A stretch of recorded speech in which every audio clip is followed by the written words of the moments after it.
सुधा समाधान।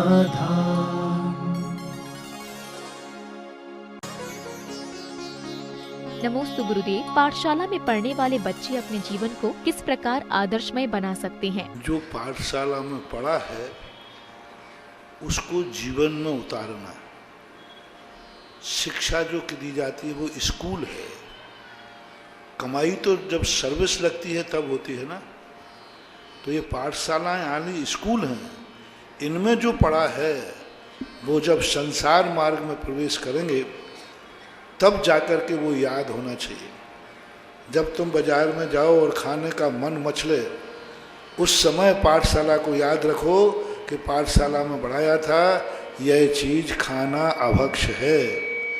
जब तुम्हारे लिए क्रोध आवे तब पाठशाला की बात याद रखो कि क्रोध करना बुरा है, नहीं करना चाहिए। तो पाठशाला में जो पढ़ते हैं उसको अपने जीवन में संस्कार में लाना ही पाठशाला पढ़ने का मुख्य उद्देश्य है। नमोस्तु गुरुदेव। विधिनायक कौन होते हैं? विधिनायक जो हैं पंच कल्याणक के अंतर्गत होते हैं। उन पर सारी क्रियाओं के संस्कार सारा का सारा उनको लक्ष्य करके किया जाता है।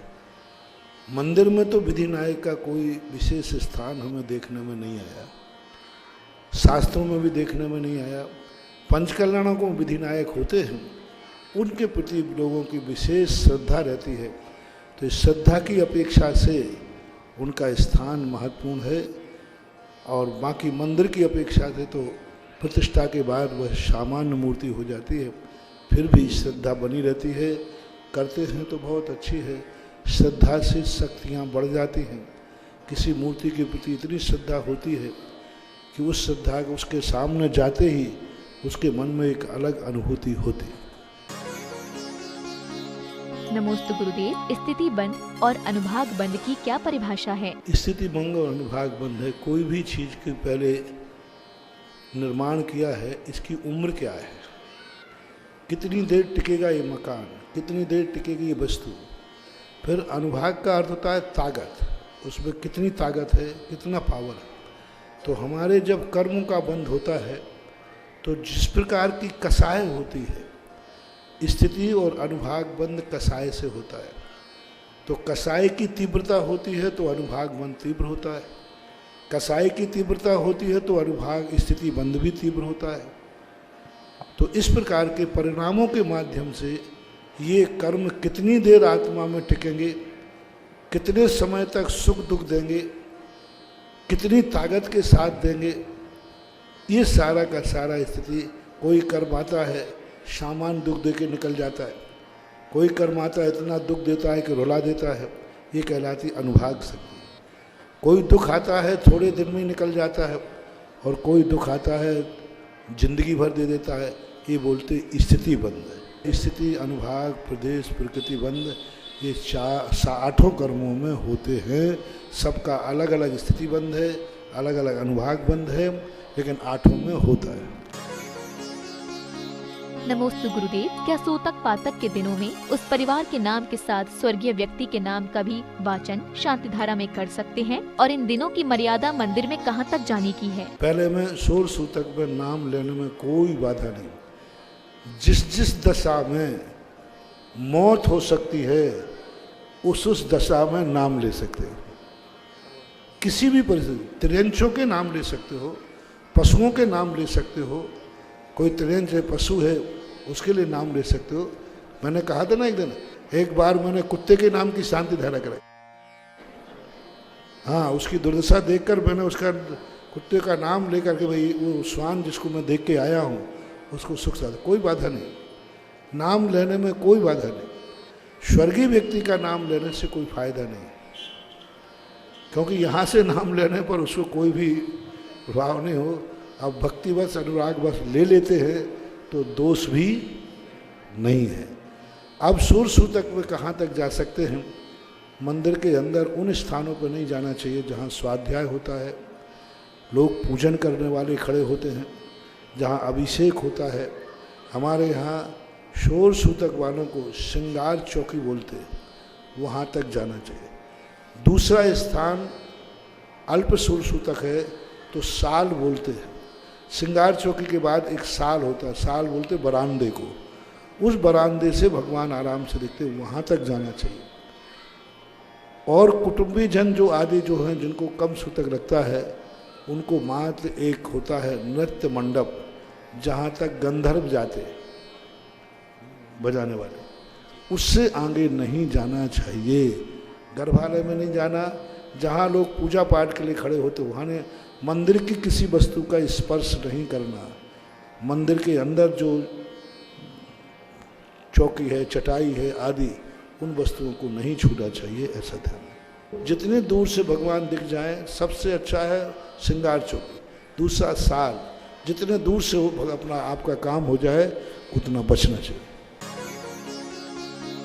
नमोस्तु गुरुदेव के प्रत्येक शहर में एक ऐसी संस्था का गठन नहीं होना चाहिए जो समाज के गरीब बच्चों का सहयोग कर सके। मैंने गरीबों की संस्थाएं खूब बना के देख ली। अमीर गरीब बन करके ले जाते हैं, गरीब तक पहुंचते ही नहीं। मैंने कमेटियों को बना के देखा, बहुत फंड बनाए हमने। क्या होता है, गरीब को फंड के लिए कोई बनाएंगे तो उसमें अच्छे लोगों को ही बनाना पड़ेगा। तो अच्छे लोग क्या है, अपने रिश्तेदारों को, अपने लोगों को जो गरीब नहीं हैं उनको तक वो दे देते हैं, जो ओरिजिनल गरीब हैं उन तक पहुंच नहीं पाते। इसलिए अब तो यही सिस्टम बना दिया कि जो अच्छा गरीब हो और अच्छे नंबरों से होता हो तो उसके लिए व्यक्तिगत रूप से सेठ लोग होते हैं, वो गोद ले लेते हैं। अच्छा हो, नंबर अच्छे हो और होनहार हो, क्योंकि सामने वाला अपना दान देना चाहता है तो उसका फल चाहता है कि मैंने इसको पढ़ाया तो ये ऑफिसर बन गया। ये वो दो शब्द चाहता है, गधों को नहीं पढ़ाना चाहता है कि उसने पढ़ाया और बाद में वो कुछ भी नहीं बन पाया। तो जो हमने दान देने वालों को देखा, बोले महाराज जी आप दान तो मेरा दे, मैं इसकी पढ़ाई उठा लूँगा, लेकिन कुछ ये बनेगा कि नहीं कि हमारी व्यर्थ जाएगा पैसा। तो ऐसे बच्चे जो कुछ बनने लायक होते हैं उनके लिए आज भी लोग गोद लेने को तैयार हैं, और बहुत सारे लोग ऐसे हैं जो करते हैं, करना चाहिए। रही बात संस्थाओं की, तो संस्थाओं में तो मैंने बहुत करके देख लिया, सफल नहीं होता हूँ। अब तो मैंने यही कर दिया, पूरी संस्था ही निःशुल्क कर दी। सांगानेर संस्थान है, आज 250 बच्चे हैं वहाँ पर, और बच्चियाँ मिला करके 300 350 बच्चे बच्चियाँ पढ़ रहे हैं वहाँ पर। 5 साल तक पढ़ते हैं, खाने का कोई चार्ज नहीं। फीस कम से कम 40-50 लाख रुपया फीस लगती है।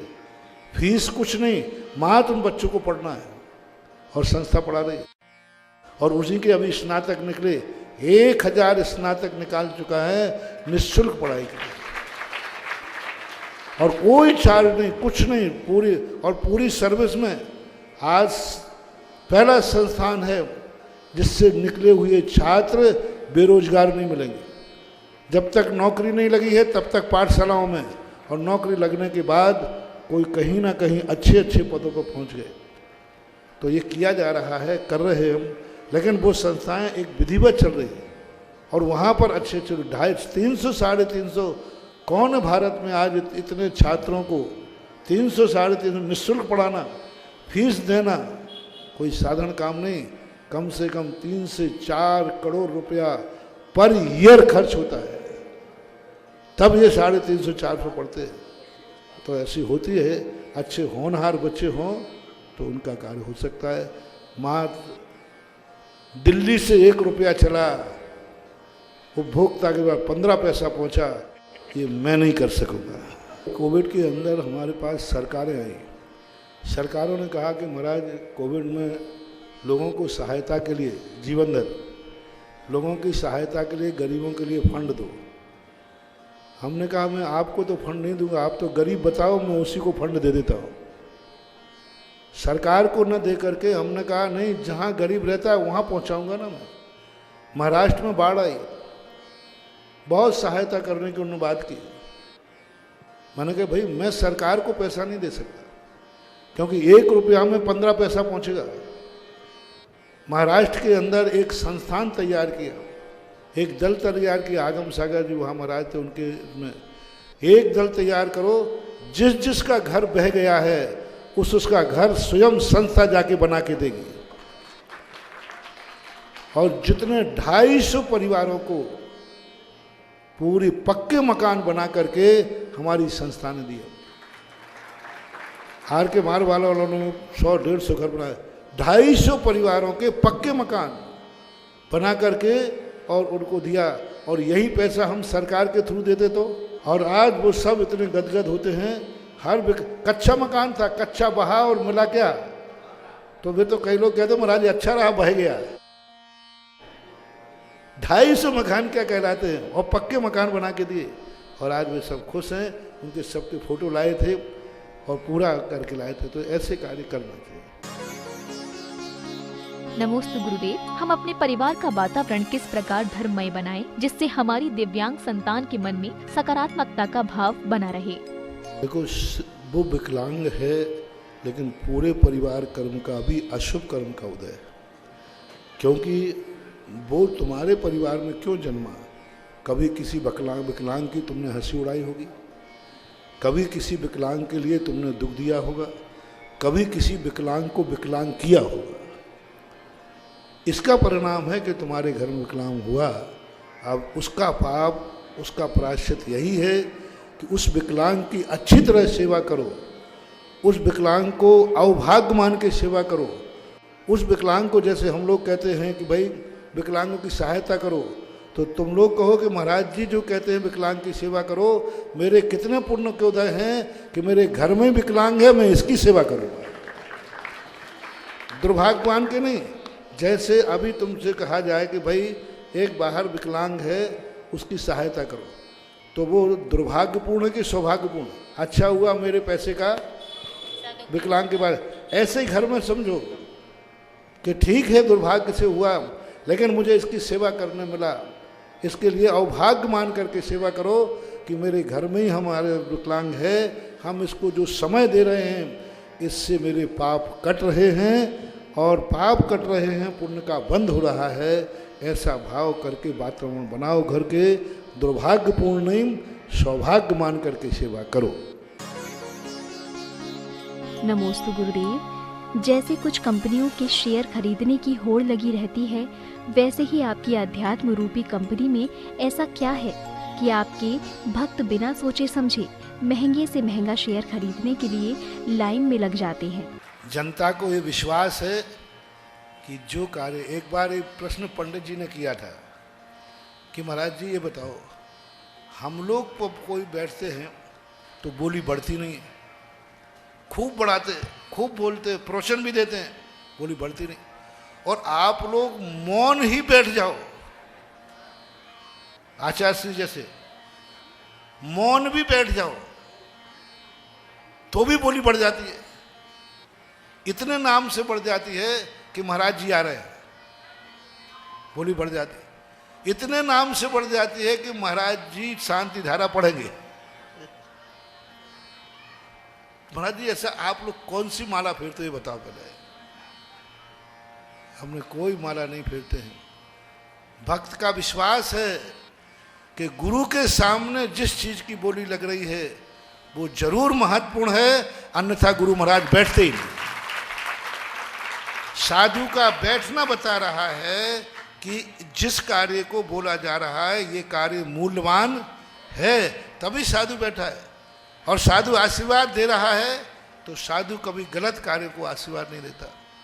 इसलिए लोगों को ये विश्वास है कि महाराज के सामने कोई घोषणा हो रही है, नियम से इसमें कोई दम है और वो कार्य पूरा होगा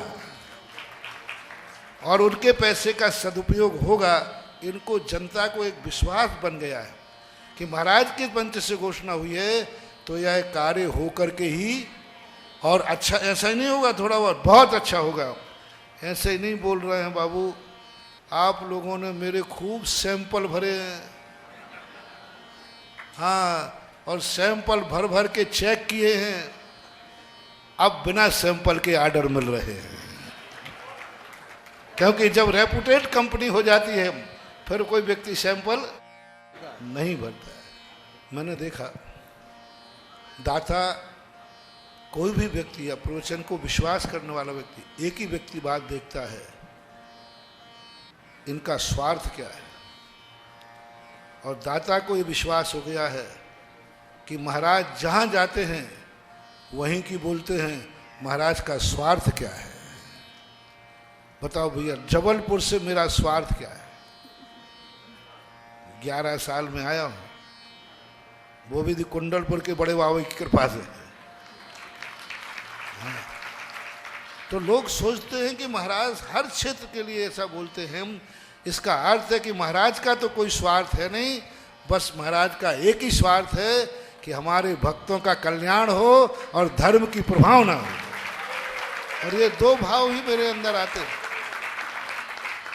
मेरे गुरु ने एक शब्द कहा था जब सबसे पहले मैंने बिहार किया था, कभी दूसरे का हित करना नहीं और अपना स्वार्थ देखना नहीं, जाओ सफलता तुम्हारे कदमों में चूमती रहेगी, पड़ी रहेगी। और वही सिद्धांत मैं अपनाता हूँ, कभी किसी का अहित हो ना, तुम्हारे दान का दुरुपयोग हो नहीं, और मेरा कोई स्वार्थ है नहीं, इसलिए चलते चलते तीर्थ बन जाते।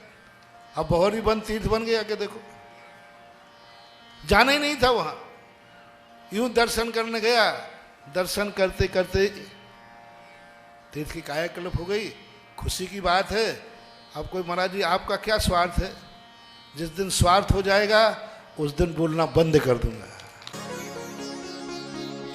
नमोस्तु गुरुदेव। यदि कोई धार्मिक संस्था किसी मद विशेष के लिए दान लेती है, लेकिन किसी कारणवश वह कार्य नहीं हो पाया, तो क्या दातार के पास उस दान राशि को अन्य संस्था अथवा अन्य मद में समायोजित करने का अधिकार है?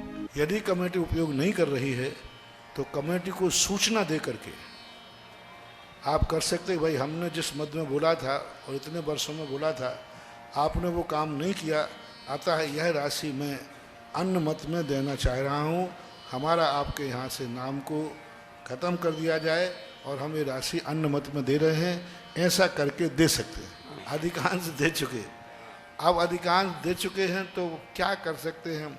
तुमने तो भावना से दी है, ये सारा दोष उस कमेटी को जाएगा और वो कमेटी को अगले भाव में तुम्हारे यहाँ बैल घोड़ा मुनीम बन करके चुकाना पड़ेगा, क्योंकि कमेटी की गलती से वो कार्य नहीं हुआ। जिसके कार्यकाल में जिस मद में जिसने दान दिया है, यदि वो कार्य नहीं कर पाया तो वो कमेटी का दोष माना जाएगा और कमेटी के व्यक्ति कर्जदार होंगे, उस कर्जे को चुकाना पड़ेगा।